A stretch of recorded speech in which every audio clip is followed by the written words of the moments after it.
please be mindful. Okay, so welcome to the forum, everyone. As usual, our decorum applies, so all mics are please remain muted. If you have a question, you can either raise your hand or put it in the chat. Miss Susie from GEMS is going to be monitoring the chat with me. And as I said, the session is going to be about finalising our plans for the end of the term and hopefully preparing everything for the start of next term. If you can think of anything that I miss out as we're going on, please do put up your hand and let me know. If there's something I've forgotten, like Tarasai just mentioned about the inspection readiness and framework. So if there's anything that I haven't put in, please feel free to comment and let me know and we can add it, or you can tell us what you've been doing.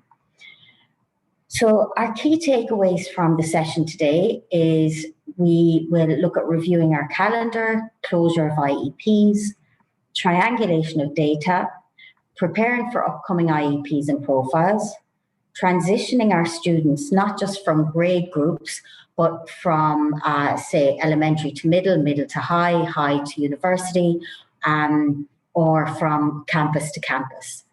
A staff review, a SIP review, regulatory compliance, and a celebration. We can kind of begin with the celebration because most of us are in our last or second last week, and it's really important that we do reflect on the year we've had. Another really challenging academic year where we've been seesawing between distance learning, face-to-face. A lot of us are in blended models, and it's been really challenging to plan for all of that, to accommodate for bubbles, and on top of all of that, to be mindful of not just our students' well-being, but our teachers and our administration's well-being, because we've been distant from families now, some of us for 3 or 4 years. We've been distant from loved ones, and a lot of people have actually been touched by the pandemic in a negative way. So it's important that we celebrate coming to the end of another year and actually making it out. So when we're rounding off the year, we always generate an inclusion calendar that helps keep us all on track and in place. So we would have every month an outline of what we should be achieving so that we don't forget anything. You literally look at what month am I on now, what should I be doing? So for our inclusion calendar, I hope everyone can see my screen, can you? Yep. Yeah. Super, thank you. For our inclusion calendar, we look toward closing our IEPs, tracking our progress, making sure all of our documentation is in place. And my inclusion calendar is probably one of the most used documents I have, because if I don't have this, or I sometimes use Gantt charts, which are kind of an electronic version of an inclusion calendar, where you can put achievement dates in, so you get a ping in your email saying, I should be doing this by next week. So checking the calendar to see where are we in terms of completion of all of our activities. So when we come to the last couple of weeks, we should be thinking about closing our IEPs. Most of you have closed them already. When you close your IEPs, you should ensure that you have adequate commentary on them, because we never know what's going to happen over the summer. Some of our our SEND teachers may leave, our shadow teachers may leave. We need to have their commentary on all of the IEPs so we know exactly where our students were when we close them off. And don't forget to share your IEPs with your class teachers, your SLT, your parents, and where appropriate, your students and your shadow teachers. I'm never fails to surprise me how often I will say to an inclusion teacher, have you shared your IEPs with the parents and the teachers? And they say, oh no, I forgot. They're one of the most important people you need to share them with, so don't forget to share them. We go to all the work of closing the IEPs and finishing them. Don't forget to share them and to store them carefully. The next thing we need to do is to close our progress trackers for any programs of support that you have. So for example, if you're running out toe by toe, if you have Nessie, if you've got SNAP or One Step at a Time, any of those programs, make sure that you get all of the information from the teachers or the shadow teachers or parents or whoever is delivering those programs of support for you. Complete your trackers, take your percentages and put them all in one place so that you can accurately monitor them, store them, and bring them forward for the next year. Then close off the programs of support with the student, let them know how well they've done, let them know how much progress they've made as well. When we set our trajectories at the start of the year, it's really important to bring the student into that success story. Show them the tracker if you can, if you feel they'll understand it, and say, look, this is where we started. So, for example, if you're doing something like the primary movements program and your student is learning how to do, let's say, the Moro pose, which is one where they curl up and stretch out. It's like a yoga move. If at the start of the year they couldn't even sit up posturally straight, but now they're able to perform the move, really celebrate that with them. Show them their progress on the tracker so that they can correlate their physical success with what you're tracking. Very often we say to families, oh, your child has made X percent of progress. If we can physically show or explain to the students what that progress means, it will really give them value in what they're learning and how they're performing. So when you're doing your programs next year, they'll fully understand what these figures mean, because sometimes they can be quite abstract and difficult to understand. So by showing them and really giving them value, you can do this. This is what we hope to achieve, and this is what you have achieved. It will really motivate them for learning. And it motivates us as well as practitioners. We can see where they've started, and it's good to remind yourself, like, this child may have started without being able to perform any of the movements on the program, whereas now, 8 months later, they're able to perform 6, 7, 8 movements. And that's a testament to your own practice as a SEN teacher, a SENCO, or a classroom assistant, whatever your role is. Now, once you've finished closing all of your programs of support and your IEPs, it's really good practice to triangulate that data. When you triangulate your programs of support and your IEPs, along with your external assessments, so for example, your MAP assessments, your GL assessments, or your internal school-based assessments, like say Chanel reading or PM readers or math-based assessments. When you triangulate all of these, it will help you to accurately appraise the impact of the different programs that you're using. So if you are, for example, using a program like the primary movements, and for those of you who don't know, primary movements is like a yoga-based program where the children perform certain movements along with the support of the practitioner. And it works on developing certain brain areas that can improve cognitive function, it can improve motor skills, coordination, concentration, focus. It's a really well-developed and well-researched program, and it's really easy to implement. So if anyone wants information on it, just ask me and I'll share it with you. But say you've got this program, like primary movements. When you triangulate your primary movements results for one student, along with your IEP results, along with your, say, MAP testing for the US curriculum, you can see if there has been an impact. So if your child has not made any accelerated progress on MAP testing after being on the primary movements program for 2 years, you could say it's not really working for them and start looking for a different program. If, however, your student has made really accelerated progress since starting the primary movements program, that's where you can kind of correlate your impact and say, I believe this program has assisted the student to make that progress.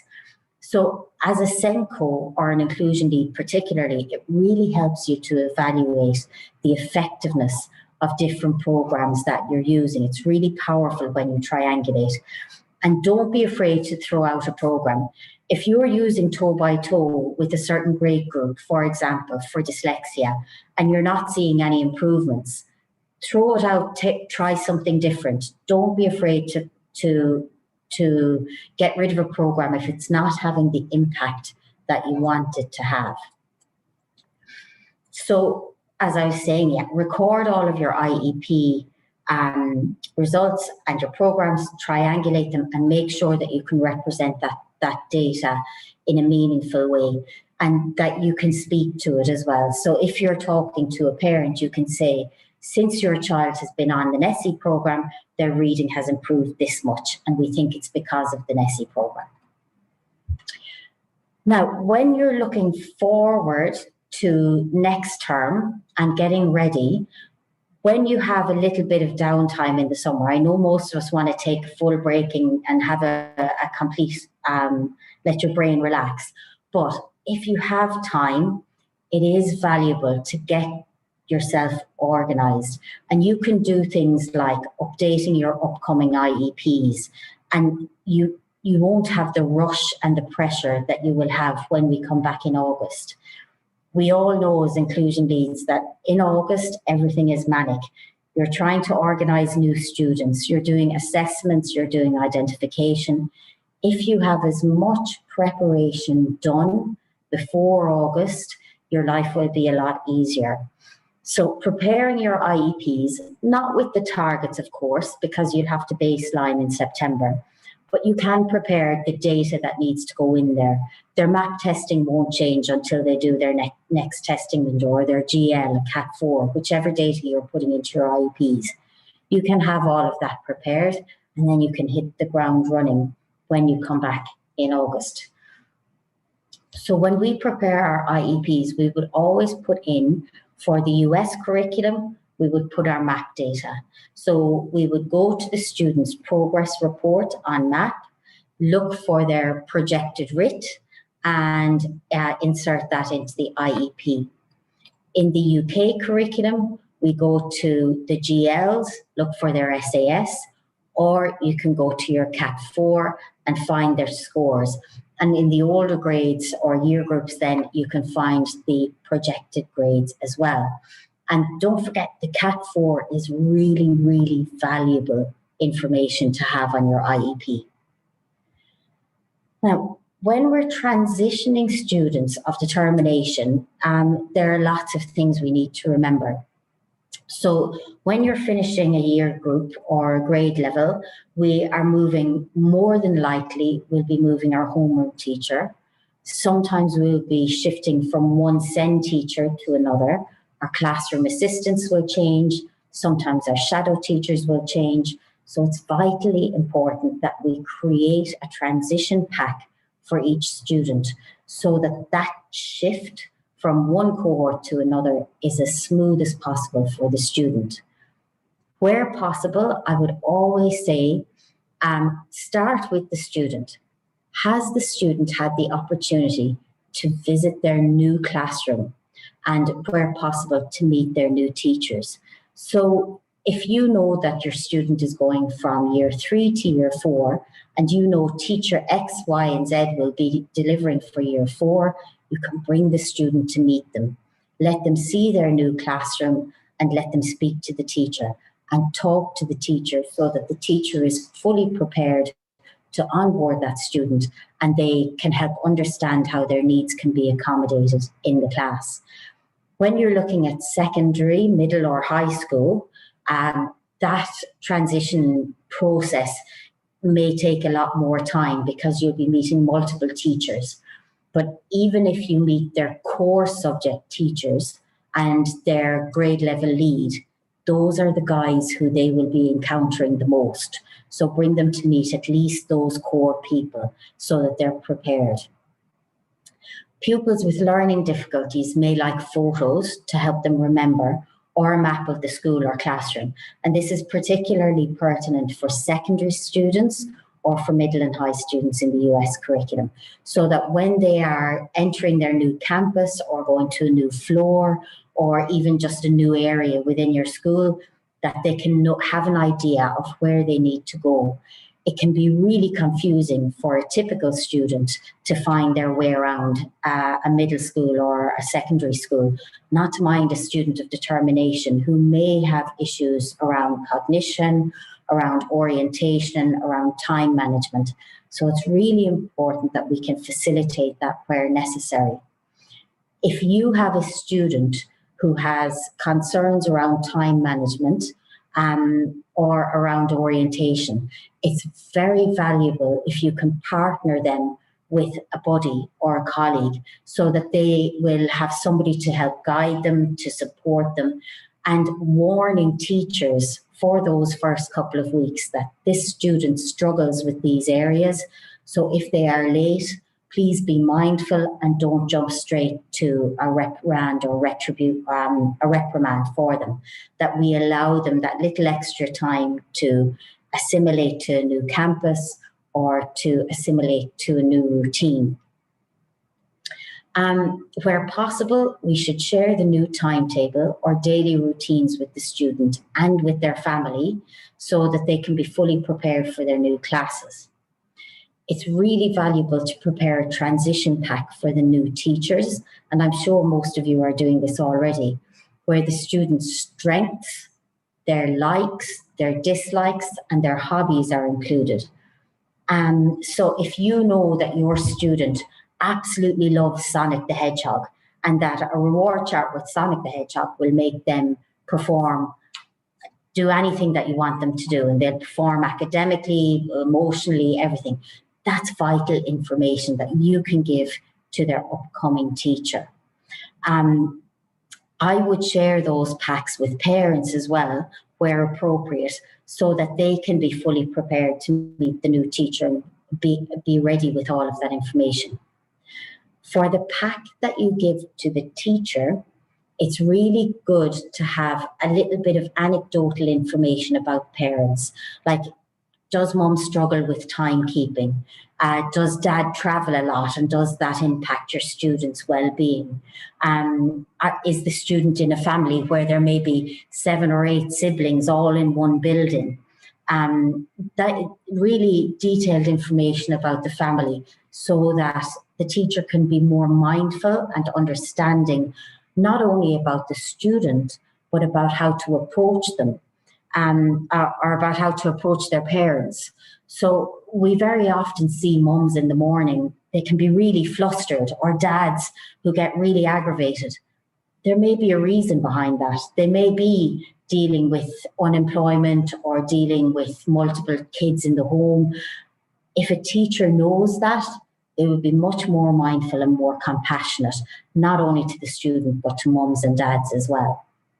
So that's really important information to share. I would always recommend to complete a personal profile to give to the new teacher. So that's the student's strengths and things. So that includes the parents' information. And if the student has a shadow teacher, the shadow teacher should be involved every step of the way. Your shadow teacher can act, or your LSA can act as a bridge between that transitionary period. So they may be that one stable link that the student has when going either from one class to another or going from one grade level to another, so say from middle school to high school. And your LSA can be a really, really valuable resource in being that kind of stable, reliable source of support and information for not only the student, but for the teacher. So empower your LSA. Let them be involved in compiling the student's information pack. Let them drive on how they think their student will act and react in their new setting. Remember, an LSA is with the student all the time, so they'll know them very well. They'll know the intimate details that will help support their transition. And where possible, I'd involve the student as well. Ask the student, what do you think you want to share with your new teacher? What would you like them to know about you? And give them the power to drive that as well. Can I just point out two things, Catherine, here? I think it's very important that we share this information, or you liaise with the school counselor too, because there will be sometimes information that the school counselor has, and just together to give to the new teacher. I think that's very important. And as if, for example, I for example, had in the past a child who was a Down syndrome child, and in the past was going under the table, or when she was not able to do something, she would have this avoidance behavior.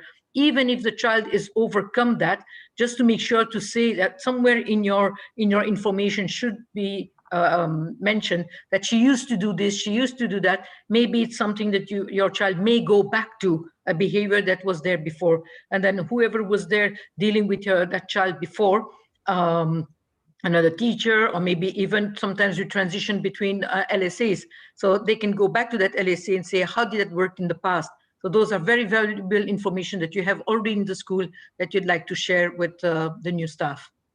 Sorry, Catherine. No, that's brilliant. And I forgot to say about the counsellors completely, and the social workers as well, because some schools have a distinction. They have the counsellors in one role, the social workers in another role, and it's all about triangulation. If you've got a pastoral lead, or what's called the child safety and protection officer, just chatting to those guys to make sure that you've got all the information, and picking all of that big picture, bringing it together in one space so you can hand over that transition pack. And the more information you have, the better you'll support your student in that transition. And the easier your life will be in September. If the student's transition is easy, our lives as SENCOs will be a lot easier, and counsellors, because the last thing you want is a number of students all in those first weeks who are having a hard time. There will, of course, be a handful, but the better we can support that transition, the fewer those students will be. So we'll have more time to spend with the ones who really need support. The next thing to do, once you've compiled all of your transition packs, you've handed them over to your new teachers, I would always do a final book look. Before you hand those books home to students to take with them or hand them on to the next teacher, have a quick review through your Incluzun students' workbooks or copybooks or their portfolios. Try to make sure that all the work is marked. Try to make sure that there's a little evidence of pupil feedback, of teacher feedback where possible, and that the work is rewarded. So before you're handing over your student's portfolio, make a final check that all the work is marked. Take photos of significant work as well. For example, writing. It's really valuable to have those photos from start of year to end of year so that you can celebrate that with your students. This was your writing at the start of the year, and look, it was really, lots of letters were big and some small, and it was really messy and it wasn't really very well presented. But look at your writing now, and make those comparisons for them. If they were, say, for example, doing very simple 2-step math problems, and now they're following maybe 3-4-step math problems, take those pictures of their work and help the student to value where they've come from. And you can use that then in September when you're compiling your new IEPs, when you're handing those over to your students, say, look at all the work you did last year and how much you improved. With your new IEP, we can do that again, and you can make loads of improvements. And it's a really brilliant motivator, not just for students, but for your teachers, for your SEN assistants, for everybody. It helps keep everybody mindful of why we're doing what we're doing. Okay, the next thing I would recommend as a SENCO or an inclusion leader or a lead counsellor is to do a staff review. It's useful to carry out a review with your team if they're being monitored by KPIs, which are key performance indicators, and they are kind of just as you would have targets for your students. Your SLT would have targets for your teams as well. So your key performance indicator, what do you hope for your team to achieve by the end of the year? And usually that is maybe 70% of your students are making X amount of progress, or you have completed X amount of CPD with your team leaders, or you have implemented certain programs. So it's really important to talk to your team and ask them how they felt the year has gone, ask them for their feedback, what has worked and what hasn't worked. Sometimes as a SENCO or a lead counsellor, you get kind of caught up in the mechanics of the school, and it can be so fast paced that you don't remember or don't have the time to step back and really look at what's been working and what hasn't worked. And that's where the triangulation of your programs to see impact is really important, because sometimes we either love delivering a certain program or it looks like it's working, but then when you check, is it actually impacting academic performance? It may not be. And if it isn't, then it's not doing what it should do. So I would often make a survey, something like a Google form or a SurveyMonkey, send it to the teams, and it's called a 360 feedback on your support.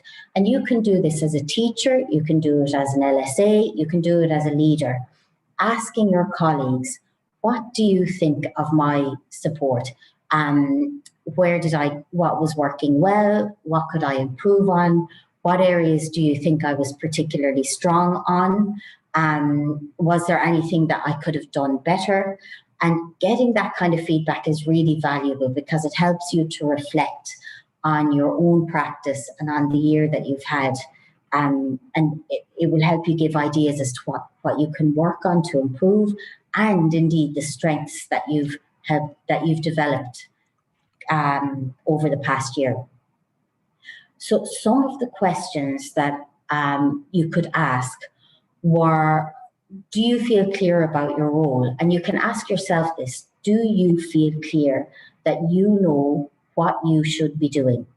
Just as we asked the kids, we would give them a learning objective or we would give them a target to work on. We as practitioners should know what is our target for the year. And sometimes we're not really sure. And that's not a good place to be. We should always be working toward a very clear goal. Like, do we want to improve on a certain area, like maybe literacy in a certain grade group? And how am I working towards that? Or maybe it is to implement certain assessment tools like the SNAP or the WIAT.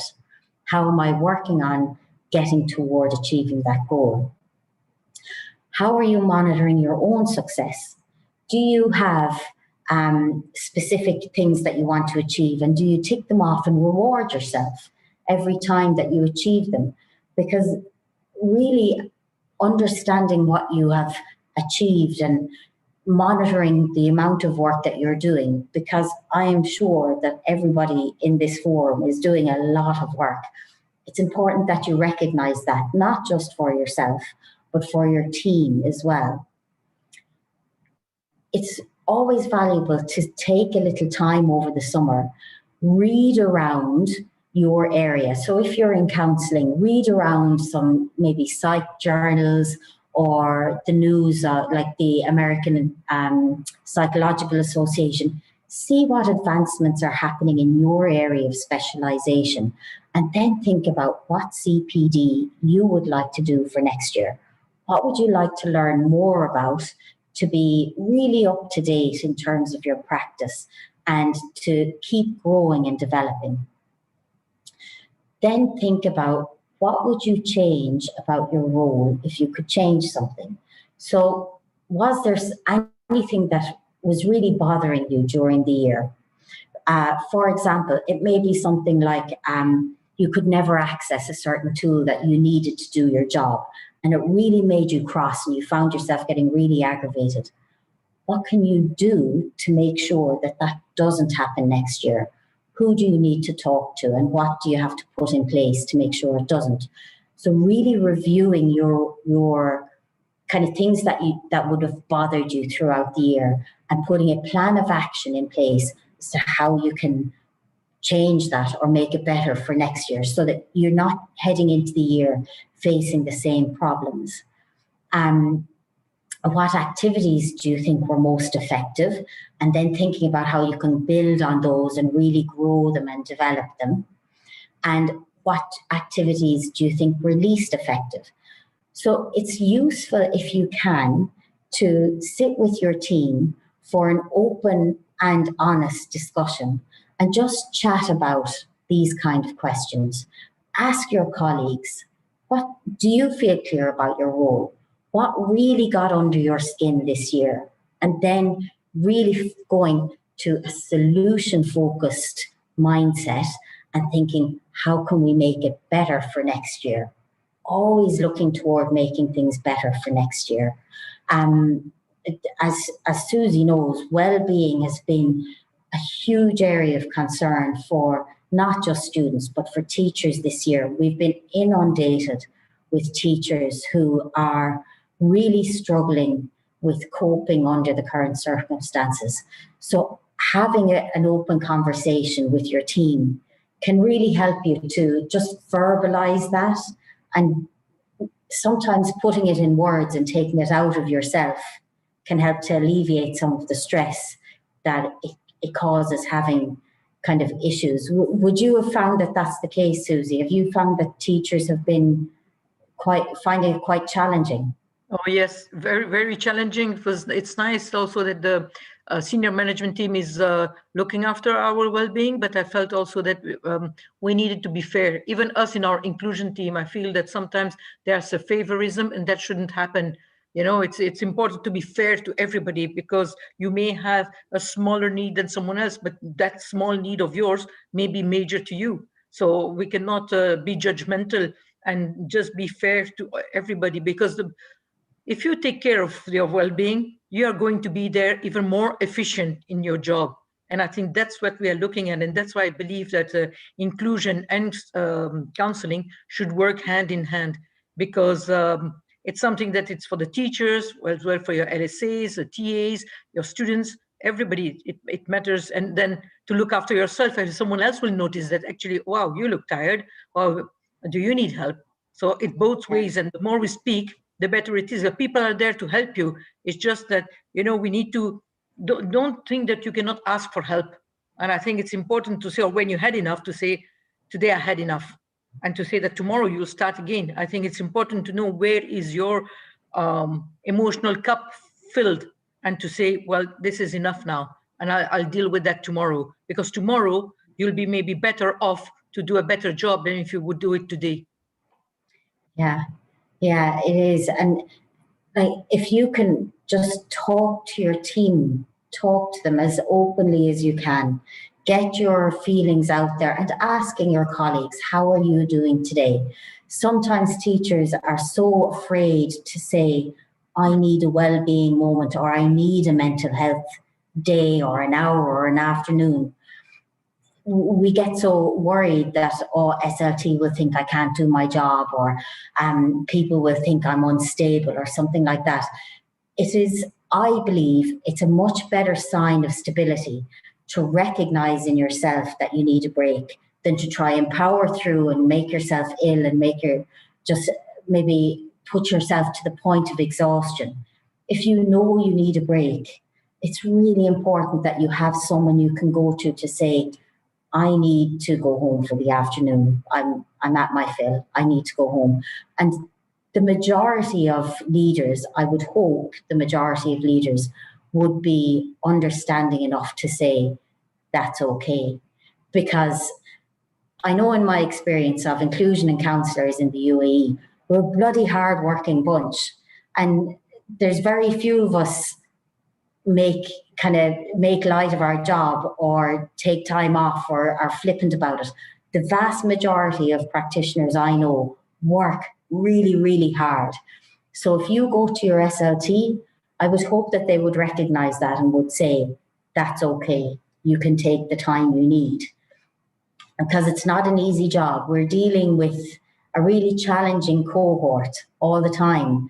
And counsellors particularly are absorbing all of this, these concerns and problems, and it can be a huge burden and an overload. And it's important that you know when you can express that and try to to relieve it.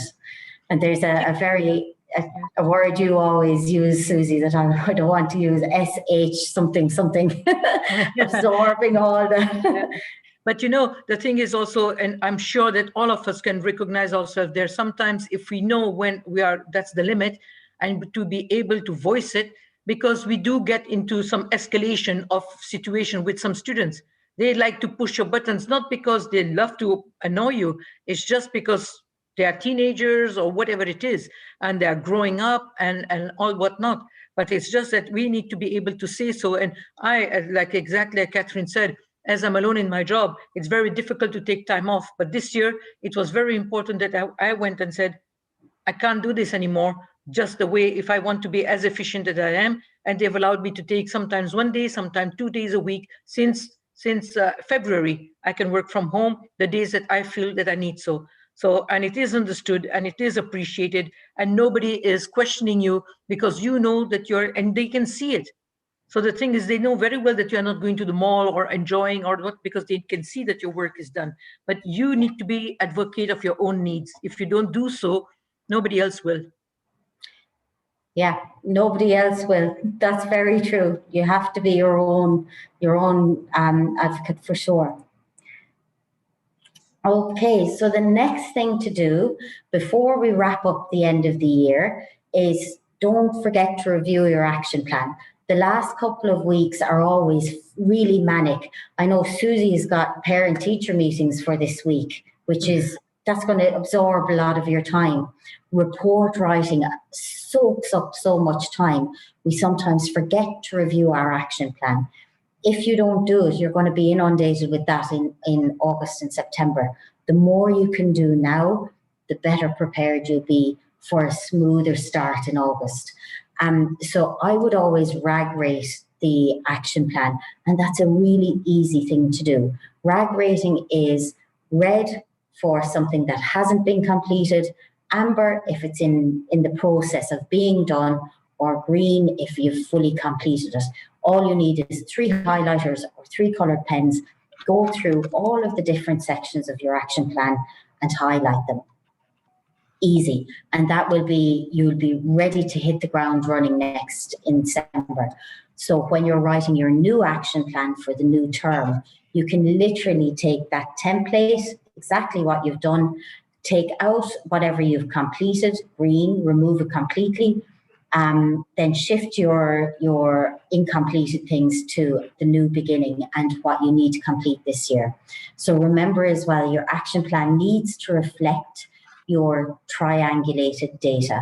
So you might put in there that you're going to discontinue a certain program because it was not having the impact that you thought it would, or you may roll out a certain program that was having a much better impact than you anticipated.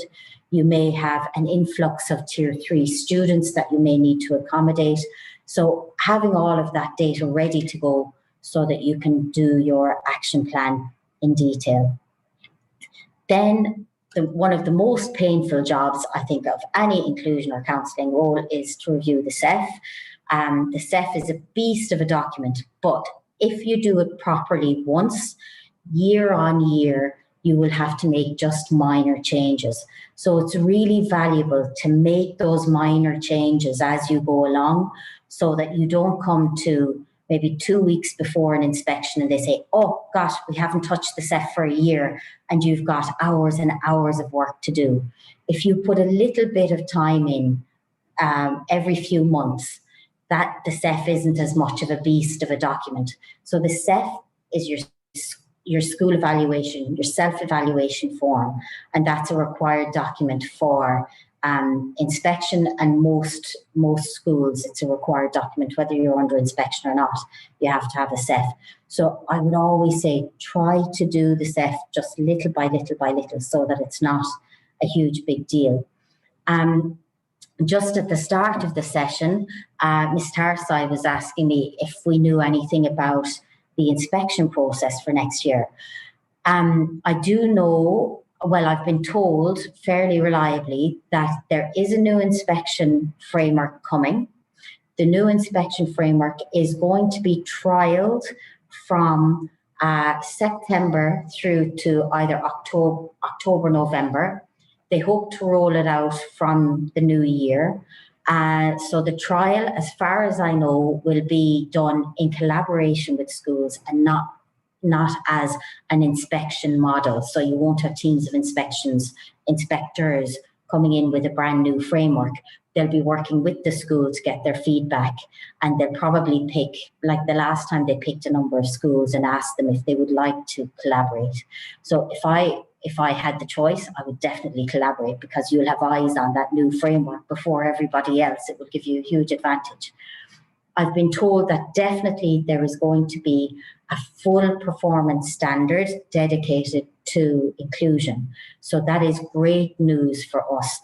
It will make our schools and our corporates much more accountable for inclusion, because it will be standalone, a full standard, all just for us. So when we ask for support or resources or anything that we need, and we can relate it directly to the inspection and say, if you want to get acceptable, good, very good, outstanding, this is what you need to do to support my department. So this is really good news for us.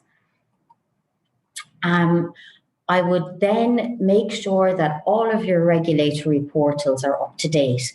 Talk to your schools, the liaison for either KHDA, SPIA or ADEC. Make sure that all your students' data is ready for transition. If they need any records to transition a student to a new school, close off their transitions. Make sure that your CEF is updated online, ready to go if necessary. For ADEC, for example, make sure your ESIS portal is all fully completed, that you have all of your students' details in there. If you have newly identified students, make sure that you've got parental permissions, because as you know, with ADEC, we can't provide support unless we have parental permission. So it's important to have all of those lined up and ready to go. And finally, reward your team. If you are either a classroom assistant, if you are an inclusion lead, a counsellor, anybody, don't underestimate the power of saying thank you.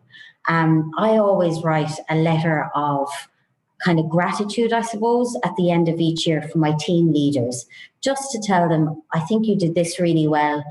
I learned this from you, and we had a great year because X, Y, and Z.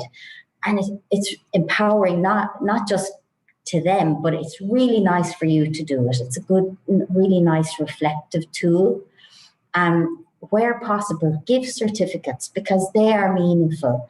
If you get a certificate to say you've done a really good job supporting your student through this action or this way, or it can be something that really affects somebody and can really improve their well-being and make them feel seen. And it's such an easy thing to do. Okay. So tell your team members you've seen them and that you appreciate them. And where possible, under COVID guidelines, of course, try to get together and have a little celebratory party somehow, something, even if it's just getting coffees together or sitting around and having a chat. Bring a box of biscuits or a box of chocolates, something so that you can decompress and appreciate each other in a nice, fun environment. Okay, my last bit of news. Myself and Ms. Harmeet are going to launch another Concurrent Inclusion Forum. This one is going to be specifically for classroom assistants, LSAs, TAs, and shadow teachers. The one that we have here, we have everyone from principals to SENCOs to inclusion leads, SEN teachers. We want to make a forum where we can have just LSAs and shadow teachers, CAs, so that you guys can have somewhere to come and share at your own comfort without having, say, senior level eyes on you, and that you can be more powerful in delivering whatever it is that you need, and we can support in helping with training or whatever areas you need. Our next Inclusion and Wellbeing Forum will be probably in mid-September. when we all come back. I'm assuming myself and Susie will still be sitting here doing the same thing, delivering to you, and hopefully getting all of you guys involved again. The last year has been awesome. We've had some awesome speakers like Ashley Green, Verbatori, we've had Text Help, all of those guys, really amazing support. And I would love to hear from more of you guys to get you all coming on and talking as well. If you've got a good idea, let's share it, because that's what we're all about. Susie, did you have anyone in particular who you loved? I think that I liked very much Ashley Green, and also Fred from when he spoke about Game Station. Yes, yeah, about gaming. That was so needed in the community. So these two I like very much. Next year, the clinical psychologist. What was her name? That was Rubina. Rubina. Gosh, she was awesome. She was also really good. Very simple and all about that. I just wanted to say two things. First, there's no questions in the comments, but I just wanted to share news because Miss Louise Dawson, who's with us also, she just left and she's going solo next year. So in the chat, she's put her email and contact if you needed any kind of information, as she's going to be working as Incluzun, but independently. You can always be in contact with her. So that's one. And for me, I was just going to say for next year, I think that the first one that we can have on would be transition. I think it's important that we speak about transition and just to make sure. So yeah, as you said, Louise, whenever we are ready, if there is any topic that, like Catherine always asks you, if there is any topic that is of your interest, let us know in advance so we can see, if not us, who in the community would be able to run that one for you. Yeah. Or if you have an idea yourself, something that's really worked well in your school, let us know and we can get you on to speak. Because we have loads of really, really talented people who have lots of ideas to share. It's not just us, guys. Remember, everyone's here together. There was a question, and I'm just answering that is not us doing so. It was about if we can help people with their professional licensing. So that's not us, because everybody, that's very difficult and it's very complex. Also, there are different groups again on WhatsApp about those things. And it's some people got it, some people are still waiting since 4 and 5 years. So I would say be in touch with the right people, the DHA or the CDA, and see, but make sure that you have all your equalization in order before you do so, because quite a few people have lost their money doing so. Yeah, it's a beast. And there are a lot of, like my psych degree was an online degree, and because of that I can't practice in a clinic here, so a lot of exclusions are there as well, and you can waste months and months trying to get an approval, but it's really worthwhile looking up the exclusions, what's not allowed, so you don't waste your time. I wasted about 2 months in applications before somebody said, oh, but your degree is online, you can't do it. And I was, why didn't they tell me that at the start? So yeah, it's good to look up the exclusions. And we were the same when we had the Incluzun network. Gosh, we were nearly a year trying to get licensed and we never managed it. So it's a really complicated process. Yeah. Okay, everyone, thank you so much for coming. I know it's the last, or some of you it's the second last week, but it's great to see so many people still attending. And I'll be in touch with an email. Like we said, it'll still be the three of us, Susie, myself, Louise, and we'll all be ready to support. And then parallel to that, myself and Harmeet will be ready to support for the LSAs and shadow teachers or classroom assistants. So please do pop an email if you'd like to be added to the email group. You can find us on LinkedIn as well. I've shared myself and Susie's profiles at the start on the chat, and we'll share the recording of the meeting probably tomorrow. I'll get that out. Okay, thank you so much, everyone. Have a lovely evening, and I look forward to seeing everybody in September. Bye. Have a good summer. Thank you. Bye, everyone. Thank you. Thank you. Thank you. Thank you so much. Thank you. Bye. Catherine, Bye-bye. I think it will be